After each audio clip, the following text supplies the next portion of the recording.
l'autre jour, j'ai coaché un gars et ce gars, il avait fait une boutique qu'il a laissé tourner pendant 3 mois. Et en fait, il a eu des visiteurs, donc il a fait de la pub sur Instagram, sur Facebook, sur TikTok et du coup, il avait du trafic sur son site internet. Et il a fait du chiffre d'affaires. Sauf que son chiffre d'affaires, il n'en tirait pas de bénéfice. Et ça, il s'est rendu compte après seulement 3 mois. Après 3 mois parce qu'il n'a pas optimisé ses finances. Et du coup, la première chose que je lui ai demandé de me montrer, c'est son dashboard Shopify. C'est pas pour rien parce que vous avez des KPI, c'est-à-dire vous avez de la donnée qui est hyper importante à analyser. Le premier truc que je vois, c'est son taux de conversion et son panier moyen. Il avait un taux de conversion de 0,7%, ce qui est relativement faible sur le marché français et surtout dans sa niche. Et en plus de ça, concernant son panier moyen, il avait un panier moyen à 50 €. Et aujourd'hui, on va se focus sur le taux de conversion, mais vous allez voir, le panier moyen, il va aussi impacter absolument ce que je vais vous dire. Après 3 mois, il a décidé de couper son shop parce qu'il s'est dit, mais je suis pas rentable, je perds de l'argent, ça sert à rien. Sauf que là, les gars, grosse erreur, tu ne coupes pas ta boutique e-commerce alors que tu as du trafic, tu fais du chiffre d'affaires et que tu as des KPI comme ton taux de conversion et ton panier moyen qui sont pas assez élevés. Donc avant de couper, ce que tu dois faire, c'est réellement optimiser ces KPI. Et je tenais à faire cette vidéo parce que si comme lui,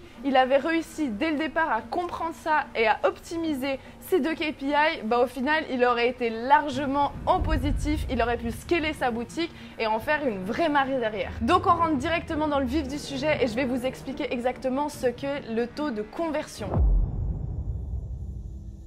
En fait, c'est simplement le ratio entre le nombre de visiteurs qui passent sur votre boutique et les personnes que vous allez convertir. Et les personnes que vous allez convertir, c'est simplement les personnes qui vont acheter sur votre site. Mais du coup, c'est quoi l'importance du taux de conversion sur votre boutique et c'est quoi l'impact direct sur votre chiffre d'affaires? Bah clairement, en fait, c'est un impact colossal parce que tu peux passer d'une boutique qui en perd à du break-even pour finir à du positif. Et c'est exactement ce qui s'est passé pour nous avec la première boutique qu'on a lancée et qui au début était en perte et on s'est dit ok, attends, on va quand même essayer, on va optimiser. Après optimisation, on est passé à break-even et aujourd'hui c'est une marque qui fait plus ou moins 20% de bénéfices nets à l'année. Et du coup, si on s'était simplement arrêté à une boutique en perte et on n'avait pas essayé d'optimiser notre taux de conversion et notre panier moyen, au final on aurait coupé la boutique et puis on ne l'aurait jamais revue et aujourd'hui c'est quand même une jolie marque qu'on a à l'interne. Du coup, je vais reprendre l'exemple du gars que j'ai coaché dernièrement. J'ai repris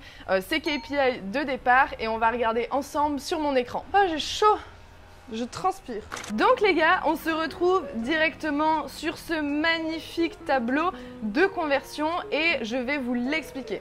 Donc on voit ici année 2023 et j'ai mis les mois qui s'en suivent à partir du mois de février. Je vous rajouterai le mois de janvier si vous voulez, mais effectivement j'avais commencé à partir de ce moment-là. La projection de votre site. Donc on va partir du principe que c'est ce qui se passe actuellement sur votre site avec une petite progression imaginaire ou peut-être c'est l'antécédent de vos KPI sur l'année précédente. Donc là on voit le nombre du visiteur, le taux de conversion, votre panier moyen et du coup le chiffre d'affaires qui en résulte. Donc ça va être le ratio entre le nombre de visiteurs, votre taux de conversion et votre panier moyen. Ensuite, j'ai créé 3 scénarios. J'ai créé le premier scénario qui est un scénario pessimiste, un scénario réaliste et un scénario optimiste. Et ça en fait c'est quelque chose que vous allez remplir par vous-même pour vous projeter et essayer de voir la différence que ça peut avoir sur votre site internet et votre chiffre d'affaires directement. Donc si on part du principe ici, dans un scénario pessimiste, qu'on fait une augmentation, une optimisation de notre site et qu'on augmente de 10%.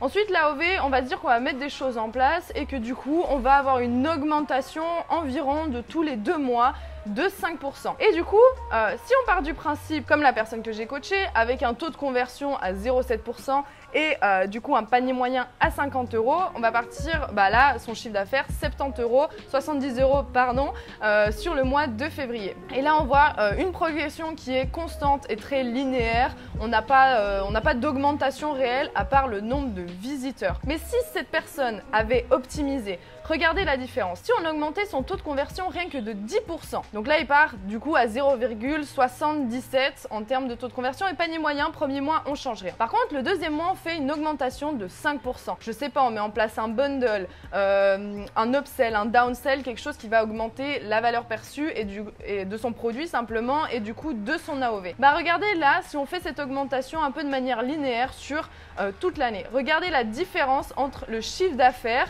qui augmente encore et encore. Donc là, si on part du principe qu'il a bossé là-dessus, qu'il a optimisé, ben on se retrouve à l'année avec un taux de conversion à 2%, un panier moyen à 63 € et regardez la différence entre le chiffre d'affaires qui peut être réalisé avec juste ces petites optimisations et les bonnes questions sur le panier moyen et le taux de conversion. Maintenant, on part sur le scénario réaliste, les gars.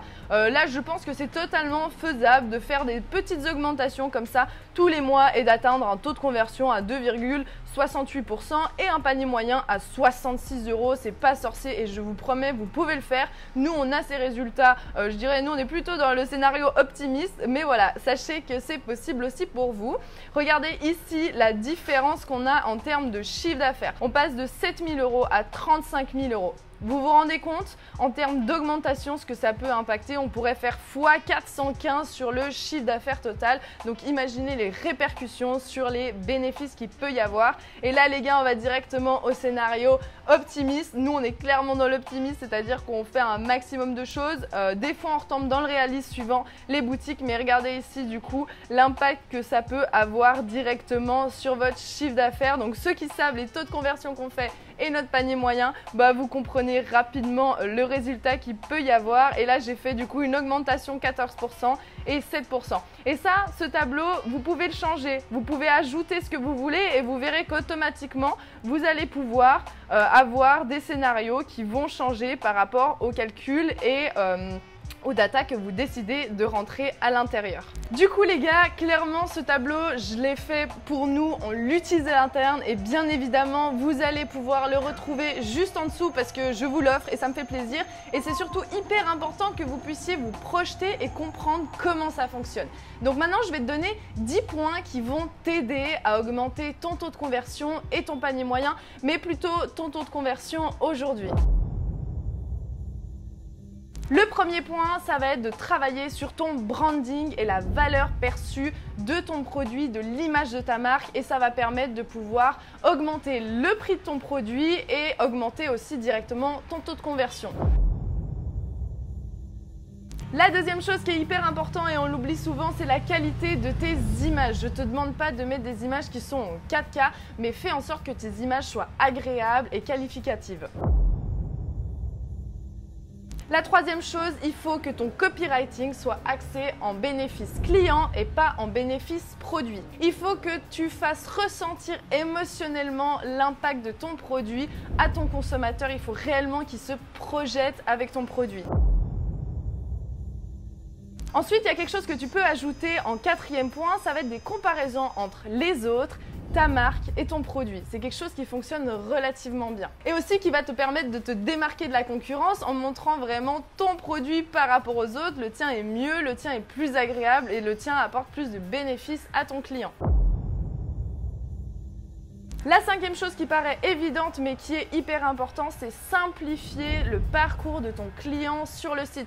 Ne mets pas trop de choses, ne mets pas trop de design, ne mets pas trop de couleurs, fais quelque chose de minimaliste mais quelque chose qui est concrètement axé marketing et qui va vers l'essentiel pour ton consommateur.